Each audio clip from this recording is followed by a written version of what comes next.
Welcome to Mourning Sips and Soul Shifts.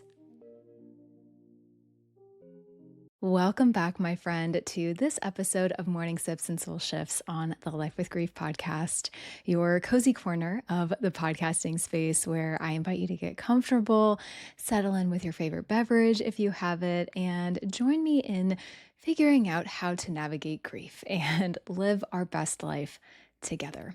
And today I want to talk about something that I know so many of us have felt at some point in our grief experience, I would say. And that is the thought that we are somehow a burden, that somehow by sharing what is on our heart, our grief, or just the heaviness of what we're carrying, or by simply asking for help, that we are somehow going to push people away or bother them. And I have certainly been there myself. There were times in my grief, there are still those days where I kept quiet, not because I didn't need support, but because it was like if I spoke it out loud, it would be too much. I would be burdening or inconveniencing people because they have a busy life and they're moving on, right? They're moving forward, yet I'm still stuck here in my grief. And if you can empathize with any of that, I see you today. I know I'm not alone in feeling that way. So this episode is for you today, my friend, if you are at all struggling with this. Here's the thing. We live in a culture, as I'm sure you are well aware, that isn't exactly comfortable with grief. We've all heard the messages before, right? Some version of don't cry too much. You're going to make people feel uncomfortable. Hasn't it been long enough? Shouldn't you be moving on by now? Why are you still talking about it? Enough with the grief already. Just be happy. Just be grateful for what you have. I still get that. That last one, I get. And maybe it is because of what I talk about on a day-to-day basis. I'm obviously very inundated in this grief society. I don't know what to call it, if you will. That all being said, when we hear these things or even just sense them from people, it makes us kind of want to shrink and go back into ourselves a little bit and retreat and stay quiet to keep our grief tucked away because we don't want to burden people. We don't want to be a bummer, right? We just feel like we're weighing other people down. But let me tell you something really important. Grief may be heavy, for sure, but you are not heavy. Your pain doesn't make you a burden, it makes you human because you are living a very valid human experience. And I want to say, I do feel there is a delicate balance that we have to strike here, right? We have to feel empowered and confident in our experience and know that it's okay to openly grieve. But we also have to check in with ourselves and seek out the right support if we feel like we are staying stuck and not coping well day to day. I think there is a differentiation there. So I always want to just make sure I mention that caveat because I think it's important. And finding the right support is critical in grief. If you have listened to my podcast before or even if this is your first time, like that is something I hammer home frequently. So that said, here's the truth. You are not a burden. And the people who truly love you, they want to hold space for you. They might not always get it. They might not always get it right. They might stumble with their words. They might make it straight up awkward. But your grief is not too much for the right people. Always remember that. And in fact, letting people in it's beautiful. It's what deepens your relationships and creates that more authentic connection. And I don't know about you, but I think we need that connection more than ever right now. We are definitely going through a little bit of like a loneliness disconnection era, I think, especially with social media and all the things. But think about it this way. When someone you love is hurting, don't you want to know? Wouldn't you want to know that? Don't you want to show up for them? Don't you want to try and do damn near anything to help them within your capacities and, try to find different ways to support them if you're able to? Of course you do. Because if you're listening to this podcast, I would venture to say you are a good person at your core. And we don't want to see people suffer. But for some reason, people just tend to take a back seat at times and they have some discomfort over confronting that. But there are so many people that are not as scared of that as we might think they are. They're not as uncomfortable as we might think. So, why wouldn't they want the same chance to be there for you? We have to let them, right? And I talked about this probably a few weeks ago now, but this idea of love languages in grief is so important. I think I will link that episode in the show notes in case you want to go back and listen to that one. Just a really quick point on that. I think keeping love languages in mind as we're thinking about this, especially from the lens of a supporter, and just remembering what resonates with someone is, I think, so applicable in grief. And I love that because when we're taking into account each other's love languages, we show up better for each other. And for those of us who really struggle, this is very much me, you guys, struggle with feeling like we're a burden for people. For me, I'm like, okay, if they listen, they might not necessarily show up for me in a way that totally resonates with what my quote love language would be, but if it is helping them feel better and making them feel good and it's what is within their capacity, I feel better about that. I feel less of a burden because it feels like they're coming at it from a place of like, I want to do this, not because like I have to do this. But of course, as I said in that episode, and so I won't belabor this point, from the stance of a supporter, we should be taking the grievers' love languages into account when we're trying to support because we want to support them in the most relevant, impactful way, right? So goes both ways. That all aside, I know this isn't easy. I know that this is not just something that we can turn off. Like I just said, am still working on this. So in this mini-sode today, I want to just offer a few mindset shifts that we can use to help us reframe this idea of, I am a burden. I'm putting people out, right? So just a few examples. Instead of I'm too much, maybe try I'm human and humans need each other. At our core, we need each other. We need that community. We need connection. And I am leaning into that. We're not taking advantage of people. We're leaning into our community and those around us that love us. That is perfectly acceptable. That is a perfectly acceptable thing to do. Instead of, I'm going to wear them down and being worried about that, maybe try the right people in my life can handle this, and I deserve support, and I deserve to let them try. And just reassuring yourself that when and if they ever need it too, that you can and you will give it back to them in spades because you're going to remember when they showed up for you. And you're going to want to pay it forward. And it'll come from such a service and heart-centered place. And you're going to feel good about it and they're going to feel good about it. And it's just this beautiful exchange of energy all around. So just remember that too. We might feel like we're taking from people a little bit, but always remember that we can pay that back, so to speak. It shouldn't be about that tit for tat, but if that helps you sleep at night, right? Which it has definitely helped me. Let me just put it that way. Another example is, instead of I don't want to ruin or disrupt their day. That was a big thing for me because I recognize that people have, kids and lives and jobs and whatever. And I was just so, I don't know, just worried about adding on to their already full plate. Try this instead. They get to decide what they can hold, but it is not my job to shrink myself. All I can do is ask. Right? That's all we can do. We can do it gently.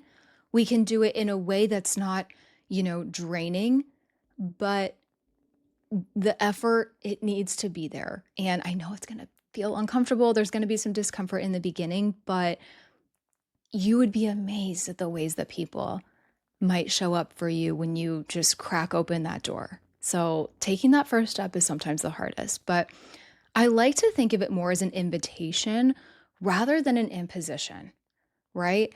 They can take that invitation, they can read it, they can do what they want with it, and it will become very clear to you very quickly who is willing to show up, how far they're willing to go, and all of that. Because when you share your grief, you're inviting people who love you to love you in the way that you actually need.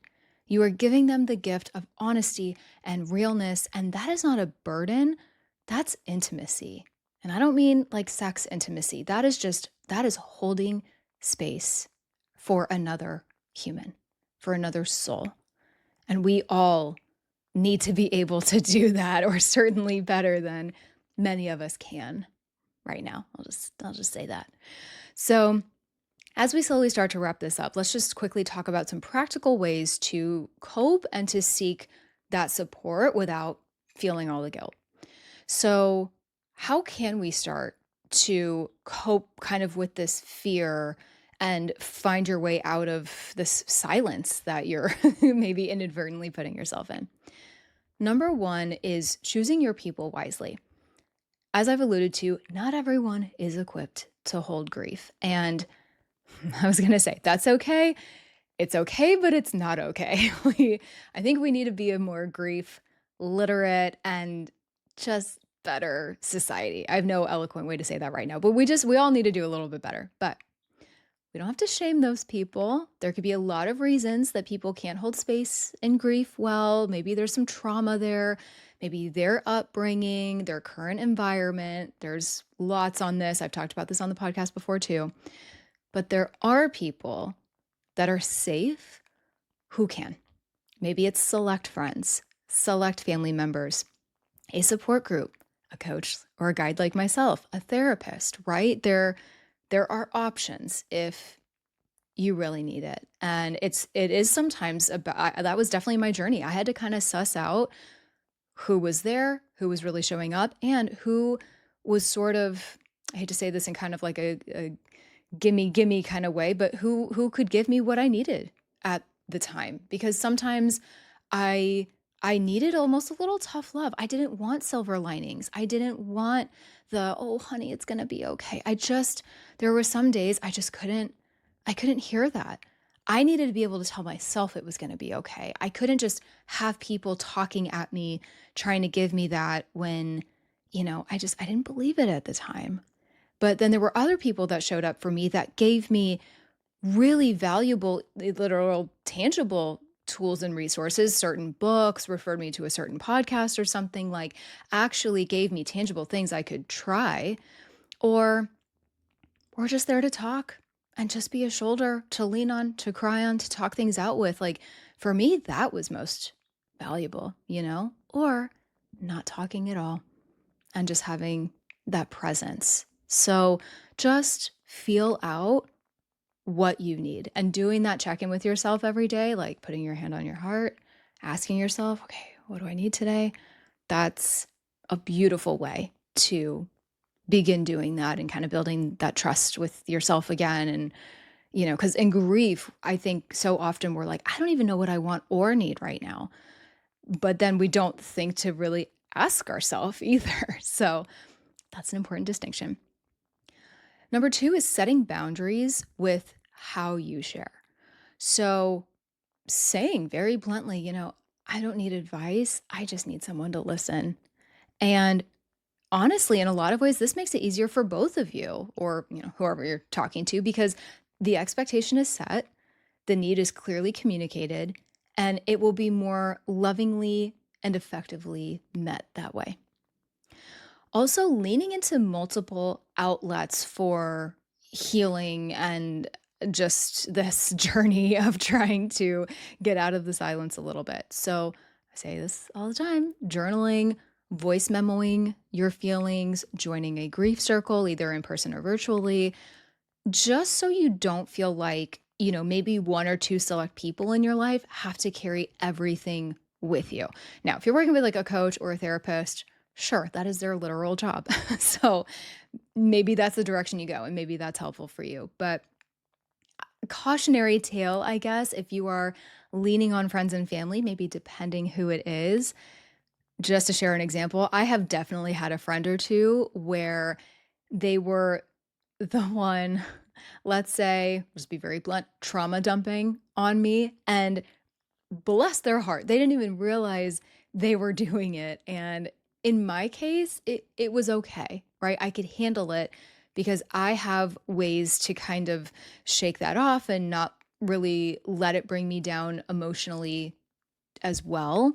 Because when it's very one sided, it can start to feel pretty intense. So we do want to watch for that on both sides. And honestly, I've gotten pretty good at holding space for people. I have my ways that I can do that and not carry it with me, right? Like I am a grief coach after all. I have certain maybe modalities to help support me in that other people might just not have. Not all of our friends and family are grief or life coaches, right? And for me, I can do that. And I love doing that because I know that for some of my friends or family, there are people in their life that simply could not do that for them, or at least not in a way that they really need.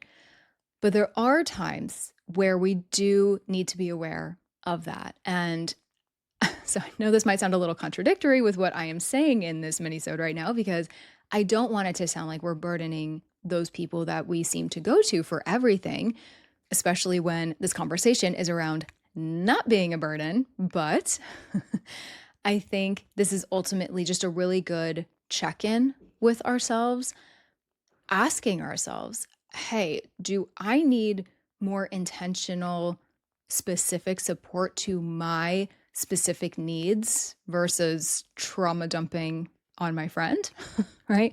Would a professional be better in this case? Would a group be better in this case?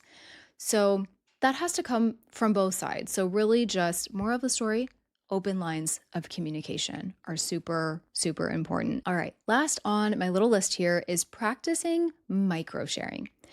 Sometimes it's as simple as sending a text that says, I am having a hard day and I just needed to say that out loud. You don't have to respond to this. I just needed to say that to someone. And you don't have to pour out every detail. You, as I mentioned earlier, just have to just crack open the door. And that gives the person supporting a chance to try and show up for you in a way that, as I said earlier, feels good to them, which in turn will hopefully make you feel better because then you know that they are doing it in a way that they're comfortable with. And if you are just not quite getting what you need out of that interaction, then you can be like, all right, duly noted. And you might just have to explore other modalities of support or other people in your life that can hold space for you in the way that you need it at that particular time. And remembering that this can and will continue to evolve. What you might need one day might not be what you need the next. And I think it's perfectly okay to remind people of that. And normally I wouldn't encourage like feeling the need to apologize, but you could even like, I've had to do that where I kind of laughed about it. And I was like, I'm so sorry, you guys, but like, I thought I was good, or I thought this is what I needed, but like, I'm here right now and I don't want or need any of that. And, almost like laughing at my grief brain and just how crazy I felt. But we're not crazy. We're grieving, right? So, all of that being said, I want to leave you with this. You are not crazy. You are not a burden. You're grieving. And there is a big difference. People will make you feel like there's not a difference, but there is. And you have been through something difficult, perhaps traumatic, and something heavy that you are now carrying. Let people show up. Don't just assume that they don't want to because they might not be outwardly offering, right? Sometimes people think that, space is what people need or that they're kind of tiptoeing around you so that they don't upset you more. And sometimes that is true. I have so been that supporter before I got into all of this. I still catch myself doing that sometimes. But I think us grievers sometimes mistake that for disinterest or a lack of support when really the supporter might just be a little unsure or uncomfortable. And this is going to be funny how I'm going to say this, but like, it's okay to test them a little bit, I think, right? We're not doing it maliciously. We're just we're testing the waters in terms of their comfortability and just like how we can have that griever supporter relationship with them. And the people who love you want to know you in those hard moments, not just the easy ones. Like, you do nothing in grief if not learn who your ride or dies are. And you are worthy of being held and being listened to and of being supported. So please do not silence your grief out of fear of being too much. You are not too much. You are human and you are having a very human experience, and you deserve to be seen and cared for in your grief. Period. And again, maybe you can then pay that forward one day if that helps make you feel any better.